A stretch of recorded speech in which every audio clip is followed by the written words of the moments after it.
ਉਮਰ ਦਾ ਪਿਓ ਬੇਗੁਨਾਹ ਸੀ ਜਿਹੜਾ ਕਤਲ ਹੋਇਆ ਸੀ? ਨਹੀਂ ਜੀ, ਉਹਨਾਂ ਦਾ ਆਪਸ 'ਚ ਝਗੜਾ ਹੋਇਆ ਇੱਕ ਦਿਨ ਪਹਿਲੋਂ। ਉਹਨੇ ਬਹੁਤ ਤਸ਼ੱਦਦ ਕੀਤਾ ਹਫੀਜ਼ ਤੇ, ਗੱਲ ਕਰਕੇ ਇਹ ਕਹਿੰਦੇ ਸੀਗੇ ਕਿ ਮੇਰਾ ਗਲਾ ਵੀ ਤੂੰ ਕਟਵਾਇਆ, ਮੇਰੇ ਵਾਲਦ ਦੇ ਮਾਰਨ ਦੇ ਵਿੱਚ ਵੀ ਤੇਰਾ ਹੱਥ ਆ।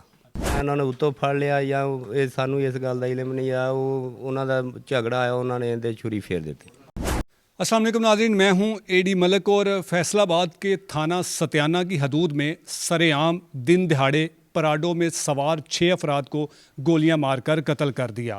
जब ये कत्ल की वारदात सामने आई और इन कत्ल होने वाले अफराद की लाशों के ऊपर मुलजमान ने अपने लवाहिकीन की तस्वीरें फेंक कर चले गए और इन तस्वीरों को फेंकने का मकसद मुलजमान का क्या था। हमारे साथ जुल्फ़कार साहब मौजूद हैं जो मरने वाले अफराद के चचा लगते हैं। इनसे जानते हैं कि क्या इनकी इस जट बरादरी के साथ दुश्मनी थी और इस दुश्मनी की बुनियाद में आपके 4 अफराद कैसे कत्ल हुए हैं। अस्सलाम वालेकुम जी। वालेकुम सलाम। जुल्फ़कार साहब, पहले नंबर पर मेरा सवाल ये है कि उमर फ़ारूक के वालिद जो मुश्ताक आज से 25 साल पहले कत्ल हुए, उनको आपने कैसे कत्ल किया था या कैसे कत्ल करवाया था? ਨਹੀਂ ਜੀ, ਉਹਨਾਂ ਨਾਲ ਸਾਡੀ ਕੋਈ ਦੁਸ਼ਮਣੀ ਨਹੀਂ ਸੀਗੀ, ਠੀਕ ਹੈ ਨਾ। ਉਹ ਹਫੀਜ਼ ਨਾਮੀ ਸੀਗਾ, ਉਹਦੇ ਨਾਲ ਉਹਨਾਂ ਦਾ ਕੋਈ ਕਿਸੇ ਗੱਲ ਤੋਂ ਝਗੜਾ ਆ, ਮਸਲਾ ਬਣਿਆ। ਉਹਨਾਂ ਨੇ ਉਹਨਾਂ 'ਤੇ ਬਹੁਤ ਤਸ਼ੱਦਦ ਕੀਤਾ। ਉਹ ਬੇਹੋਸ਼ੀ ਦੇ ਹਾਲਤ ਦੇ ਵਿੱਚ ਉਹ ਕਹਿ ਰਿਹਾ ਸੀ ਕਿ ਜਾਂ ਤੁਸੀਂ ਬਈ ਜਾਂ ਤੂੰ ਮੈਨੂੰ ਮਾਰ ਦੇ ਜਾਂ ਮੈਂ ਤੈਨੂੰ ਮਾਰ ਦੇਣਾ। कौन हफीज़ कहता सी? ਹਾਂਜੀ, ਹਫੀਜ਼ ਕਹਿ ਰਿਹਾ ਸੀ। तशद्दद ਇਹਦੇ मुश्ताक होਰਾਂ ने ਕੀਤਾ ਸੀ? ਹਾਂਜੀ, ਮੁਸ਼ਤਾਕ ਨੇ ਕੀਤਾ ਸੀ, ਠੀਕ ਹੈ ਨਾ। ਕੁਛ ਦਿਨ ਲੰਘਿਆ ਤੇ ਹਫੀਜ਼ ਜਦੋਂ ਠੀਕ ਹੋ ਕੇ ਹਸਪਤਾਲੋਂ 15-20 ਦਿਨਾਂ ਬਾਅਦ ਆਇਆ ਤੇ ਉਹਨੇ ਉਹਨੂੰ ਕਤਲ ਕਰ ਦਿੱਤਾ। ਕਤਲ ਕਰਕੇ ਉਹ ਜੇਲ੍ਹ ਚਲਾ ਗਿਆ। ਜੇਲ੍ਹ 25 ਸਾਲ ਸਜ਼ਾ ਭੋਗਣ ਤੋਂ ਬਾਅਦ ਉਹ ਜੇਲੋਂ ਨਿਕਲ ਕੇ ਵਾਪਸ ਆਇਆ। ਇਹਨੇ ਉਹਨੂੰ ਕਤਲ ਕਰ ਦਿੱਤਾ। ਫਿਰ ਜਿਹੜਾ ਇਹਦਾ ਮੁਕੱਦਮੇਵਾਰ ਸੀ ਨਾਲ ਰਾਣਿਆਂ ਦਾ ਮੁੰਡਾ, ਉਹਨੂੰ ਵੀ ਕਤਲ ਕਰ ਦਿੱਤਾ। ਉਹਦੇ ਤੋਂ ਬਾਅਦ ਕੋਈ 4 ਕਤਲ ਕਿੰਨੇ ਕੀਤਾ? ਹਫੀਜ਼ ਨੇ ਕਤਲ? ਨਹੀਂ, ਇਹ ਹਫੀਜ਼ ਨੇ ਨਹੀਂ, ਇਹ ਉਮਰ ਨੇ ਕੀਤਾ ਜੀ। ਮੁਸ਼ਤਾਕ ਦੇ ਪੁੱਤਰ ਨੇ ਕੀਤਾ? ਪੁੱਤਰ ਨੇ ਕੀਤਾ ਜੀ। ਇਹ ਜਿਹੜਾ ਹਫੀਜ਼ ਸੀ ਇਹ ਕੋਈ ਤੁਹਾਡਾ ਰਿਸ਼ਤੇਦਾਰ ਸੀ? ਨਹੀਂ ਜੀ, ਸਾਡੀ ਬਰਾਦਰੀ ਸੀ ਤਕਰੀਬਨ। ਹਾਂ ਜੀ, ਸਾਡਾ ਉਹਨਾਂ ਨਾਲ ਆਉਣ ਜਾਣ, ਮਤਲਬ ਅਸੀਂ ਵੀ ਕਿਤੇ ਉਹਨਾਂ ਕੋਲੇ ਚਲੇ ਜਾਈਦਾ ਸੀ, ਉਹ ਸਾਡੇ ਕੋਲੇ ਆ ਜਾਂਦੇ ਸੀ, ਠੀਕ ਹੈ ਨਾ। ਨਾ ਉਹਨਾਂ ਨਾਲ ਅਸੀਂ ਕਿਤੇ ਨਕਵਾਰੀ ਤੇ ਗਏ, ਨਾ ਉਹਨਾਂ ਨਾਲ ਸਾਡਾ ਮਤਲਬ ਇਸ ਤੱਕ ਮਾਮਲਾ ਸੀ। ਤੇ ਉਹਦੇ ਤੋਂ ਬਾਅਦ ਇਹ 2 ਕਤਲ ਕਰਨ ਤੋਂ ਬਾਅਦ ਤਕਰੀਬਨ 3-4 24 ਕਰ ਗਿਆ। 3-4 ਬੰਦਿਆਂ ਨੂੰ ਫੈਰ ਵਕਫੇ ਨਾਲ ਇਹ ਮਾਰ ਕੇ ਉਹਨਾਂ ਨੂੰ। ਉਮਰ ਜਿਹੜਾ ਹੈਗਾ ਜੀ? ਹਾਂ, ਉਮਰ ਇਹ ਬਈ 3 ਬੰਦਿਆਂ ਨੂੰ ਉਹਨਾਂ ਉਮਰ ਨੇ ਆਪਣੇ ਪਿਓ ਦੇ ਕਾਤਲ ਨੂੰ ਵੀ ਮਾਰ ਦਿੱਤਾ, ਉਹਦੇ ਨਾਲ ਕੁਝ ਹੋਰ ਲੋਕਾਂ ਨੂੰ ਵੀ ਉਹਨੇ ਜਿਹੜਾ ਹੈਗਾ ਨਾ ਉਹ ਮਤਲਬ ਉਹਨੂੰ ਵੀ ਉਹ ਕਾਤਲ ਹੀ ਸਮਝਦਾ ਸੀਗਾ, ਜਿਹੜਾ ਉਹਦਾ ਮੁਕੱਦਮੇਵਾਰ ਸੀਗਾ। ਉਹ 25 ਸਾਲ ਸਜ਼ਾ ਭੋਗ ਕੇ ਵਾਪਸ ਆਏ। ਉਹਨਾਂ ਦੋਵਾਂ ਨੂੰ ਉਹਨਾਂ ਨੇ ਕਤਲ ਕਰ ਦਿੱਤਾ। ਉਮਰ ਦੀ ਮਾਂ ਵੀ ਕਤਲ ਹੋਈ ਸੀ, ਚਾਚਾ ਵੀ ਕਤਲ ਹੋਇਆ ਹੈ? ਨਹੀਂ ਜੀ, ਉਮਰ ਦੀ ਮਾਂ ਆਪਣੀ ਆਈ ਨਾਲ ਫੌਤ ਹੋਈ ਆ। ਚਾਚਾ ਜਿਹੜਾ ਉਹ ਵੀ ਆਪਣੀ ਆਈ ਨਾਲ ਹੀ ਫੌਤ ਹੋਇਆ ਜੀ। ਸਿਰਫ ਇਹਦਾ ਪਿਓ ਕਤਲ ਹੋਇਆ ਸੀ? ਪਿਓ ਕਤਲ ਹੋਇਆ ਇਹਨਾਂ ਦਾ। ਉਮਰ ਦਾ ਪਿਓ ਬੇਗੁਨਾਹ ਸੀ ਜਿਹੜਾ ਕਤਲ ਹੋਇਆ ਸੀ? ਨਹੀਂ ਜੀ, ਉਹਨਾਂ ਦਾ ਆਪਸ 'ਚ ਝਗੜਾ ਹੋਇਆ ਇੱਕ ਦਿਨ ਪਹਿਲੋਂ। ਉਹਨੇ ਬਹੁਤ ਤਸ਼ੱਦਦ ਕੀਤਾ ਹਫੀਜ਼ ਤੇ, ਠੀਕ ਨਾ।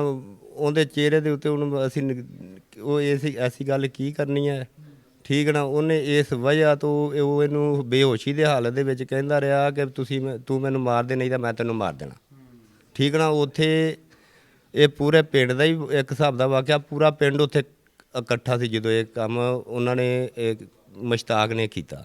ਜ਼ੁਲਫਕਾਰ ਸਾਹਿਬ, ਫਿਰ ਇਹ ਨੌਬਤ ਕਿਉਂ ਪੇਸ਼ ਆਈ ਸੀ ਕਿ ਉਮਰ ਨੂੰ ਸਾਲ ਪਹਿਲੇ ਜਿਹੜਾ ਹੈਗਾ ਨਾ ਉਹਦੀ ਸ਼ਾਹਰਗ ਕੱਟ ਦਿੱਤੀ ਤੇ ਕੁਦਰਤ ਦੀ ਤਰਫੋਂ ਤੇ ਉਹ ਬਚ ਗਿਆ, ਲੇਕਿਨ ਉਹ ਸ਼ਾਹਰਗ ਕੱਟੀ ਕਿੰਨੇ ਸੀ ਤੇ ਕਿਵੇਂ ਉਹ ਵਕੂਆ ਹੋਇਆ ਸੀ? ਇਹ ਸ਼ਾਹਰਗ ਜੀ ਇਹ ਰਹਿੰਦਾ ਸੀ ਟੋਬੇ। ਜਿਨ੍ਹਾਂ ਲੋਕਾਂ ਕੋਲੇ ਰਹਿੰਦਾ ਸੀਗਾ ਉਹਨਾਂ ਦੇ ਘਰ ਦੇ ਵਿੱਚ ਹੀ ਇਹ ਗਲਤ ਹੋ ਗਿਆ, ਠੀਕ ਹੈ ਨਾ। ਉਹਨਾਂ ਨੇ ਮਤਲਬ ਉਸ ਟਾਈਮ ਮੈਨੂੰ ਨਹੀਂ ਕੁਛ ਕਿਹਾ, ਜਦੋਂ ਇਹ ਰਾਤ ਨੂੰ ਲੰਮਾ ਪਿਆ ਜਾਂ ਉਸੇ ਟਾਈਮ ਹੀ ਕਿਹਾ ਸਾਨੂੰ ਇਸ ਗੱਲ ਦਾ ਇਲਮ ਨਹੀਂ ਹੈ, ਮਤਲਬ ਜਾਂ ਇਹਨਾਂ ਨੇ ਉੱਤੋਂ ਫੜ ਲਿਆ ਜਾਂ ਇਹ ਸਾਨੂੰ ਇਸ ਗੱਲ ਦਾ ਇਲਮ ਨਹੀਂ ਆ। ਉਹਨਾਂ ਦਾ ਝਗੜਾ ਆਇਆ, ਉਹਨਾਂ ਨੇ ਇਹਦੇ ਛੁਰੀ ਫੇਰ ਦਿੱਤੀ। ਉਹ ਜਿਹੜਿਆਂ ਨੇ ਛੁਰੀ ਫੇਰ ਕੇ ਦੀ ਗਰਦਨ ਕੱਟੀ ਸੀ ਉਹ ਕੌਣ ਲੋਕ ਸੀ? ਕੋਈ ਤੁਹਾਡੇ ਕਰੀਬੀ ਸੀ?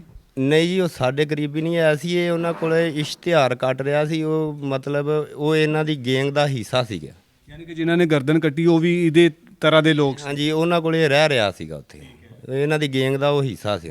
ਇਸ ਵਜ੍ਹਾ ਤੋਂ ਇਹ ਮਾਮਲਾ ਬਣਿਆ। ਸਾਡਾ ਮੁੰਡੇ ਦਾ ਇਸ ਮਾਮਲੇ ਨਾਲ ਤੱਲਕ ਹੀ ਕੋਈ ਨਹੀਂ ਆਇਆ ਸੀ। ਫਿਰ ਤੁਹਾਡੇ 4 ਅਫਰਾਦ ਨੂੰ ਇਸ ਇੰਨਾ ਬੇਦਰਦੀ ਦੇ ਨਾਲ ਸਰੇਆਮ ਥੜਾ ਲਾ ਕੇ ਕਤਲ ਕਰ ਦੇਣਾ, ਇਹਦੇ ਪਿੱਛੇ ਕੋਈ ਤੇ ਵਜ੍ਹਾ ਤੁਸੀਂ ਕੋਈ ਤਲਾਸ਼ ਕਰਨ ਦੀ ਕੋਸ਼ਿਸ਼ ਕੀਤੀ ਕਿ ਕੀ ਵਜ੍ਹਾ ਹੋ ਸਕਦੀ? ਇਹਦੇ ਵਿੱਚ ਵਜ੍ਹਾ ਇਹ ਸੀ ਜੀ, ਇਹ ਮੁੰਡੇ ਸਾਡੇ ਨੂੰ ਫੇਕ ਆਈਡੀ ਤੋਂ ਕਾਲ ਕਰਕੇ ਇਹ ਕਹਿੰਦੇ ਸੀਗੇ ਕਿ ਮੇਰਾ ਗਲਾ ਵੀ ਤੂੰ ਕਟਵਾਇਆ, ਮੇਰੇ ਵਾਲਦ ਦੇ ਮਾਰਨ ਦੇ ਵਿੱਚ ਵੀ ਤੇਰਾ ਹੱਥ ਆ। ਇਹ ਕੌਣ ਕਹਿੰਦਾ ਸੀ? ਉਮਰ? ਉਮਰ ਕਹਿ ਰਿਹਾ ਸੀਗਾ। ਉਮਰ ਤੇ ਜੇਲ੍ਹ ਦੇ ਵਿੱਚ 1 ਸਾਲ ਤੋਂ, ਤੇ ਉਹ ਕਿਵੇਂ ਕਹਿ ਸਕਦਾ ਹੈਗਾ ਜੀ? ਇਹ ਪਹਿਲੋਂ ਤੇ ਗੱਲ ਚੱਲ ਰਹੀ ਹੈ ਧੰਨਾ, ਜਿਹੜਾ ਧੰਨਾ ਇਹ ਫਕੀਰ ਜਿਹੜਾ ਹੈਗਾ ਜੀ। ਹਾਂਜੀ, ਤੇ ਜਾਂ ਸਾਡੇ ਨਾਲ ਬਹਿ ਕੇ ਗੱਲ ਕਰੋ। ਮਤਲਬ ਉਹਨਾਂ ਦਾ ਕਹਿਣ ਦਾ ਮਤਲਬ ਵੀ ਸਾਨੂੰ ਕੋਈ ਚੀਜ਼ ਦਿਓ ਤੇ ਅਸੀਂ ਤੁਹਾਡਾ ਪਰਚੇ 'ਚ ਨਾਂ ਨਹੀਂ ਦਿੰਨੇ ਤੇ ਨਾ ਤੁਹਾਡੇ ਨਾਲ ਸਾਡਾ ਕੋਈ ਮਾਮਲਾ। ਸਾਡੇ ਕੋਲ ਕੋਈ ਬੱਤਾ ਲੈਣ ਦੀ ਕੋਸ਼ਿਸ਼ ਕੀਤੀ?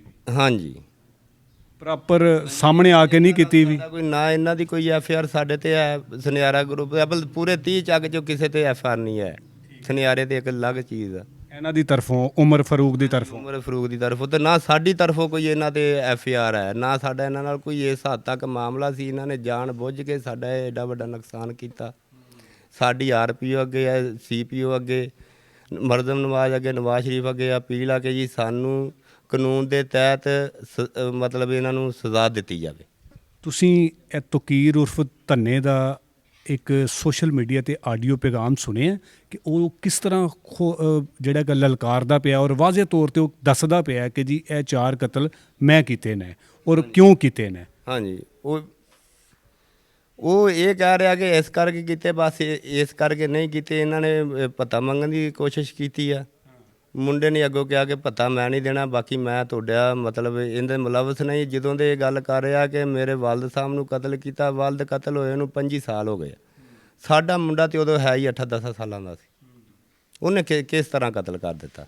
ਲੇਕਿਨ ਤਕੀਰ ਕਹਿੰਦਾ ਕਿ ਪਹਿਲੇ ਉਮਰ ਫਾਰੂਕ ਦਾ ਕਤਲ ਦਾ 10 ਲੱਖ ਰੁਪਏ ਇਹਨਾਂ ਨੇ ਦੇ ਕੇ ਸ਼ੂਟਰ ਨੂੰ ਉਹਦੀ ਗਰਦਨ ਕਟਵਾਈ। ਫਿਰ ਉਸ ਤੋਂ ਬਾਅਦ ਮੇਰਾ ਵੀ ਇਹਨਾਂ ਨੇ 15 ਲੱਖ ਰੁਪਇਆ ਕਿਸੇ ਡੀਜੇ ਦੇ ਨਾਮੀ ਜਿਹੜਾ ਕੋਈ ਸ਼ਖਸ ਹੈਗਾ ਸੀ ਉਹਨੂੰ ਦਿੱਤਾ ਸੀ ਕਿ ਜੀ ਤੂੰ ਇਹਨੂੰ ਕਤਲ ਕਰਨਾ ਹੈਗਾ ਜੀ।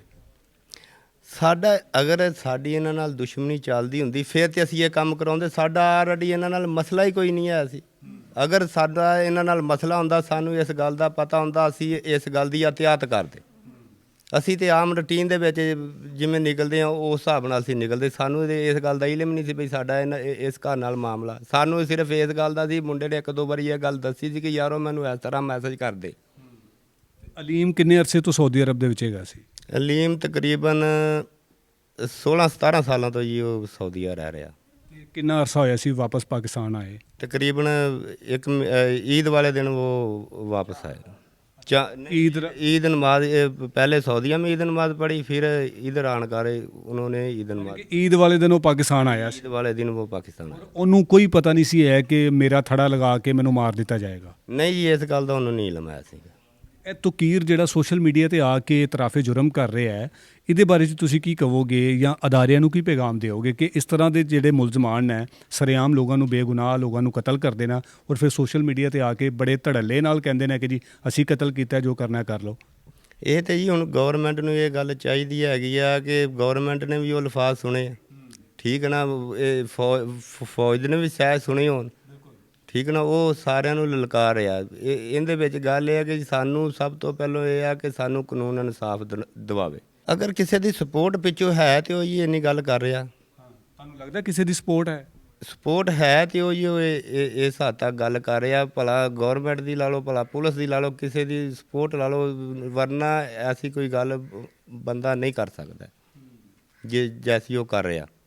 ਤੁਹਾਨੂੰ ਲੱਗਦਾ ਕਿ ਇਹ ਐਡਾ ਬਾਸਰ ਮੁਲਜ਼ਮ ਜਿਹੜਾ ਹੈਗਾ ਇਹ ਪੁਲਿਸ ਇਹਨੂੰ ਬੜੇ ਆਰਾਮ ਨਾਲ ਗ੍ਰਿਫਤਾਰ ਕਰ ਲੇਗੀ ਜਾਂ ਫਿਰ ਇਹ ਗ੍ਰਿਫਤਾਰ ਹੀ ਨਹੀਂ ਹੋਏਗਾ ਵੀ?